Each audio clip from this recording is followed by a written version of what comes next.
লিটন কুমার দাস, তাওহিদ হৃদয়, মেহেদী হাসান মিরাজ এবং নাইম শেখ যখন ব্যাটিং করছিল তখন মনে হচ্ছিল যে বাংলাদেশ প্রথমবার টি-20 ফরম্যাটে খেলতে নেমেছে এবং বাংলাদেশের ব্যাটসম্যানদের আসলে টি-20 ফরম্যাট সম্পর্কে কোন রকমের কোনো ধারণা নাই এবং ঠিক কি ধরনের শট আসলে টি-20 খেলা উচিত সেটা আসলে তারা জানে না।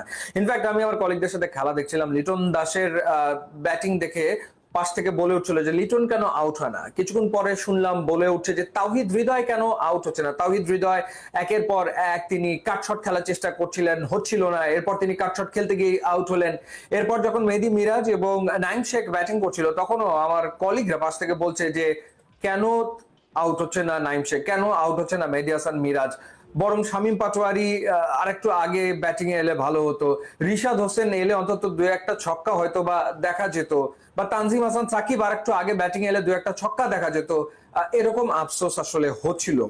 এখান থেকে বোঝা যায় যে বাংলাদেশের মিডল অর্ডার কতটা প্যাথেটিক ব্যাটিং করেছে শ্রীলঙ্কার এগেনস্টে প্রথম টি-20 ম্যাচে। লিটন দাস 11 বলে 6 রান, যেখানে তার স্ট্রাইক রেট 54.5, কিছু বলার নেই। নাইম শেখ তাকে আসলে কি কারণে নাম্বার 4-এ ব্যাট করতে পাঠানো হলো সেটা বোধগম্য হলো না, কারণ তিনি তো আসলে ওপেনিং এ খেলে থাকেন।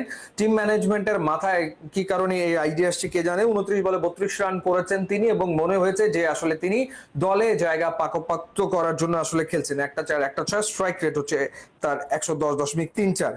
তাওহিদ হৃদয় তিনি 13 বলে 10 রান করেছেন 76.92 স্ট্রাইক রেটে। চিন্তা করা যায় ওই রকম সময়ে 13টা বল খেলে মাত্র 10টা রান করেছেন। মেহেদী হাসান মিরাজ 23 বলে 29 রান 126 স্ট্রাইক রেটে ব্যাট করেছেন ঠিকই, 4টা 4 মেরেছেন, কিন্তু তাকে কখনোই খুব একটা মনে হয়নি যে টি-20 অ্যাপ্রোপ্রিয়েট ব্যাটিং আসলে করছেন। শেষমেশ শামীম হোসেন পাটোয়ারি 5 বলে 14 রান করে 154-তে বাংলাদেশের স্কোরটাকে আসলে নিয়ে গেছেন। সো উইকেট দেখেই তো বোঝা যাচ্ছিল উইকেট আসলে 180 প্লাসের উইকেট, সেখানে বাংলাদেশ করেছে 154।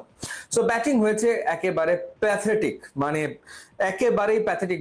মনে হয়েছে যে লিটন, তাওহিদ হৃদয়, মেহেদী হাসান মিরাজ, নাইম শেখরা দলে তারা তাদের জায়গা পাকা করার জন্য আসলে ব্যাটিং করছেন, দলের প্রয়োজনে তারা আসলে ব্যাট করছেন, এটা মনে হয়েছে।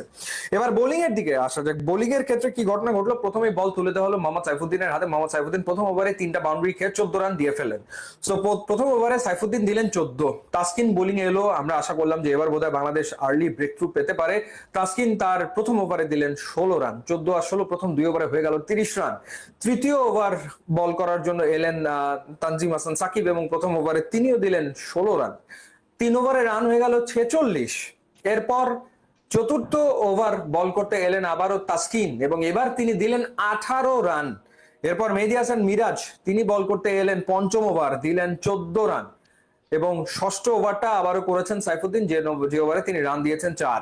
সো পাওয়ার প্লেতে 83 রান হয়ে গেছে এবং শ্রীলঙ্কার দুই ব্যাটার 6টা ছক্কা পাওয়ার প্লেতে মেরেছে, 8টা 4 মেরেছে প্রথম নিশাঙ্কা এবং কুশাল মেন্ডিস। আরো একবার কুশাল মেন্ডিস বাংলাদেশের বিপক্ষে দাঁড়িয়ে গেলেন। ফরম্যাট যাই হোক না কেন কুশাল মেন্ডিস বাংলাদেশের বিপক্ষে রান করবেনই। তো ম্যাচ তো আসলে পাওয়ার প্লেতেই শেষ, 6 ওভারেই শেষ, যখন তাদের রান হয়ে গেছে 83। তো এটা পাওয়ার প্লেতে শ্রীলঙ্কার হাইয়েস্ট, প্রিভিয়াস হাইয়েস্ট ছিল 75, ভারতের এগেনস্টে শ্রীলঙ্কা করেছিল, সেটা তারা আসলে টপকে গেছে। তো যাই হোক, এবং রিশাদ হোসেনও প্রথম ওভারে 10 রান দিয়েছেন লিটারালি। অবশ্য 4 ওভারে দেখা গেল যে মেহেদী হাসান মিরাজ 24 রান দিয়েছেন। প্রথম ওভারটা তার খারাপ গেল, পরের 3টা ওভার তিনি ভালো করেছেন এবং একটা উইকেট তিনি নিতে সক্ষম হয়েছেন এবং রিশাদ হোসেন তিনি তার সেকেন্ড ওভারে উইকেট পিক করেছেন। তো ততক্ষণে আসলে বাংলাদেশ ম্যাচ থেকে আসলে ছিটকে গেছে।